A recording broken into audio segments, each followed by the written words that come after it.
Fitness, fellowship, and faith. The big three F's in F3.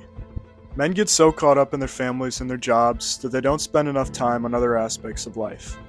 There's recently been a male epidemic of loneliness due to giving too much attention to their wives and kids and not spending enough time with other men. But it isn't just the fitness that is important, it's the bonds with not only God, but also other men that these guys need. These men could easily go to a professional trainer or a commercial gym and get in a much better workout. But why don't they? Could these workout groups be the solution to male loneliness? Could these workout groups have the connection and meaning that so many men are failing to find?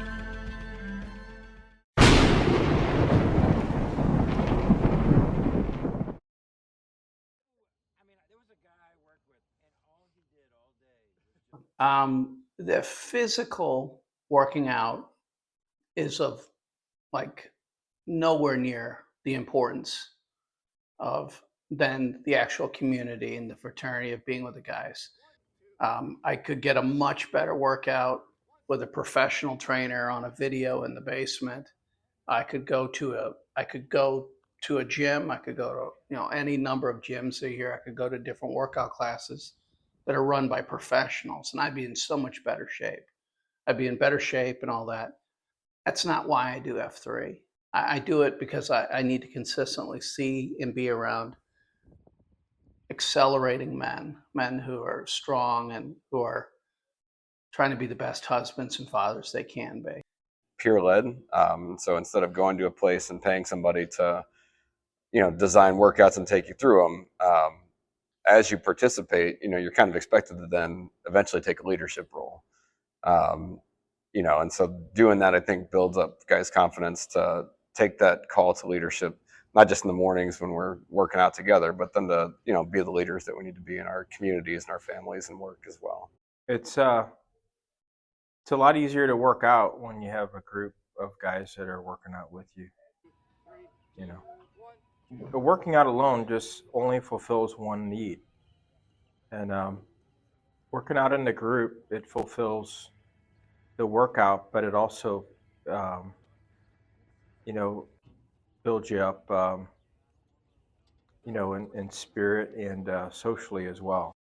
I think it's a good thing to go sometimes when you don't feel like going. And I always find that on those mornings, in some ways, I get the most out of it. Like I always come away from it feeling like, man, I'm glad I went.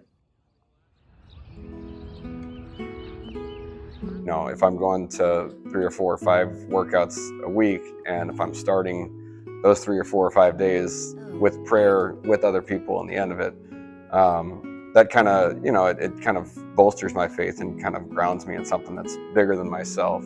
But also reconnecting with my relationship with God, which is a direct result from some of the men that I've met.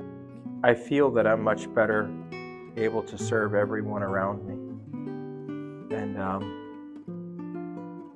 I'm much happier doing it. And I don't want to speak for my wife. I've been married for 30 years. I know better than to do that. But I do believe she notices a big change in me that's for the good. And I think my sons do as well. I think that good men lead other men to God. I came into F3 about 3 years ago, having a lot of doubts about myself and about my faith. I was looking for something to kind of give me more substance to my faith. I found men of similar faith, strong faith, who I could lean on.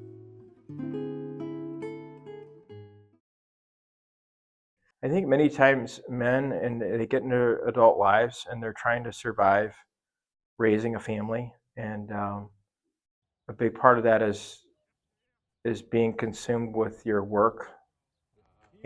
I've spent many years where I just didn't cultivate any friendships with other men because there just seemed to be no time, and it makes you pretty isolated. But once I got married and started having kids, and this happens for most men, the social aspects, the connections with other men go away completely. We're so focused on the wife and the kids and being a dutiful husband and being a great father and you're so locked in on that, and that's what you should be doing. But you wake up one day and you realize you don't have anything outside of the family and work. We're in a kind of a crisis point with male loneliness. It's something that there's a lot of evidence that suggests that that men, as they get out of high school and college, and they don't have those kind of structured like teams or groups or clubs, that we really don't know how to do relationships very well. And so there's kind of an epidemic of male loneliness that leads itself to a lot of things like mental health issues like depression and things like that. Middle-aged men in this generation trying to be better than their parents, like our fathers, were always out and left the mom at home to take care of the kids, and they had great friends. We decided that this generation, we were going to be more engaged with wife and kids, and what fell off was the fellowship. And I just found a community of guys that was there for one thing to keep each other accountable as far as the exercising, the working out. But more importantly than that, it was just a community of guys that are there for each other. And I had stopped coaching wrestling in the high school level back in 2016. I didn't really realize that I really kind of missed that community of male fellowship. And we meet together at a time that nobody in my family really needs me. It's it's in the morning. It's before anybody's awake. And yeah, that kind of fellowship was really what kind of brought me back on a continual basis. Most middle-aged men's lives is they don't have strong male friendships. We bestow masculinity on each other. You can't get what I get from F3 from wife. You can't get it from your children. And so, the real important thing is that when you do something hard together, that kind of forges relationships, and it makes it easier to connect with guys that you might not otherwise connect with. And so while my family is, the most important part of my day-to-day life, and while I spend hours and hours and most of my time and energy with my family and then at work, the fact that I have a group of guys that I can plug into.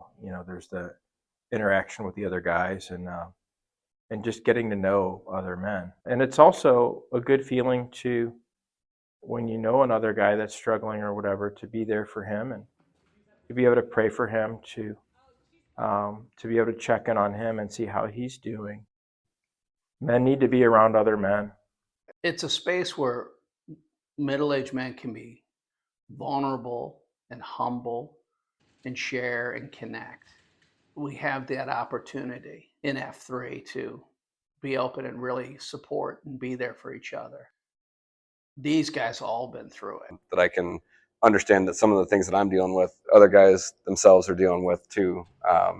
And know that there are other guys that care about me and that they, want to help hold me accountable and want to help kind of push me toward my goals. That kind of ability to benefit from other people's experiences and perspectives when it comes to fatherhood, I've found that to be really important. And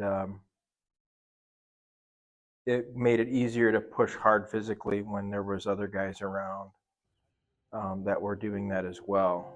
And if you guys kind of know what you're struggling with, and they're there for you, and that really helped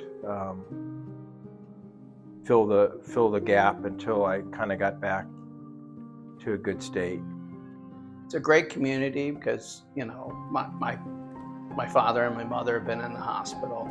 Everyone's been reaching out. Everyone's been checking on me and asking about the parents. It helped to push really hard physically, and by doing that, it helped with some of the emotional pain that I was in at that time. But I can tell I'm way happier now.